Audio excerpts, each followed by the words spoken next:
Welcome back to News This Week in Nursing Homes. I'm Nurse Bug. First up, breaking news. AHCA's Parkinson to step down next January. Mark Parkinson, the U.S. nursing home industry's most influential spokesman for at least a generation, announced today that he will step down from his post as president and CEO of the American Healthcare Association on January 15, 2025. Considered a rare unicorn leader for his unique blend of business-political background, he was also a former facility operator in Kansas and Missouri.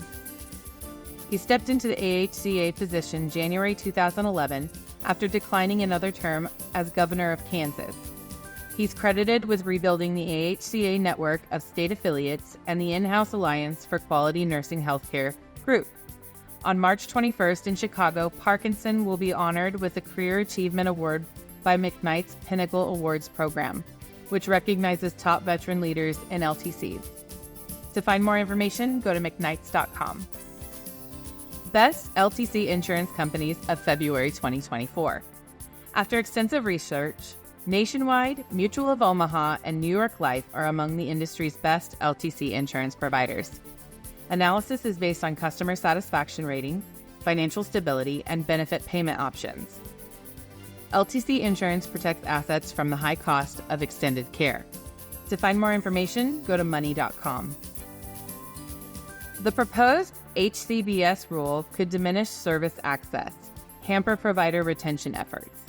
A proposed federal rule requiring providers of home and community-based services to spend at least 80% of Medicaid payments received for personal care, homemaker, and HHA services on compensation for direct care workers could diminish older adult access to services and hamper providers' workforce retention efforts, particularly in rural regions.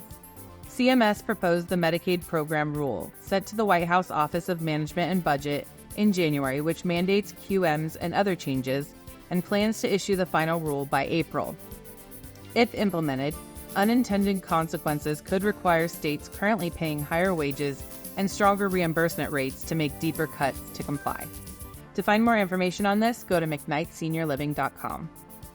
Expect another 5-star freeze amid nursing home survey delays, experts warn. Staffing measures used to calculate nursing home federal ratings will freeze in April, further complicating the system based on often outdated and constantly changing metrics.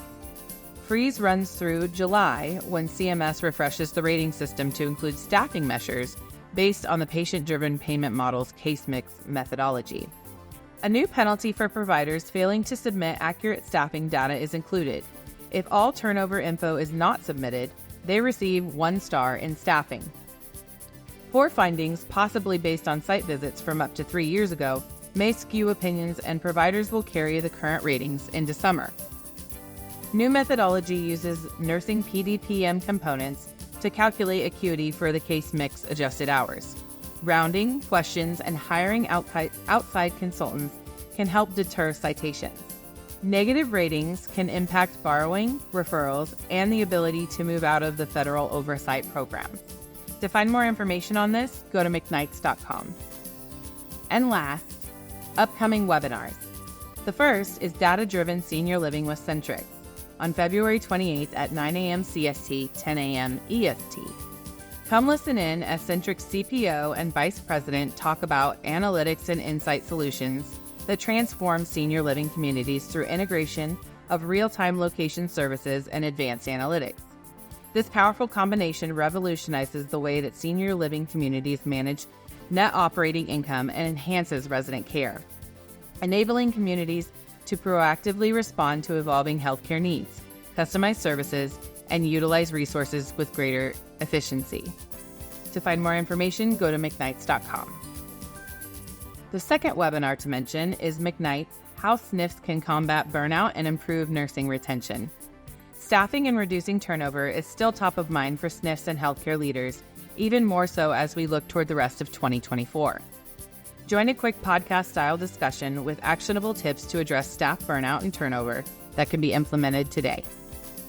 Identify how, with the right tech, to be best positioned to meet 2024 goals, CMS's minimum staffing rule, and how it'll impact SNFs going forward. To find more information, go to mcknights.com. Thanks for joining News This Week in Nursing Homes. To get more of Qsource news and info, visit qsource.org to view podcasts, sign up for the newsletter, and remember, for all of your QI needs, call the Q.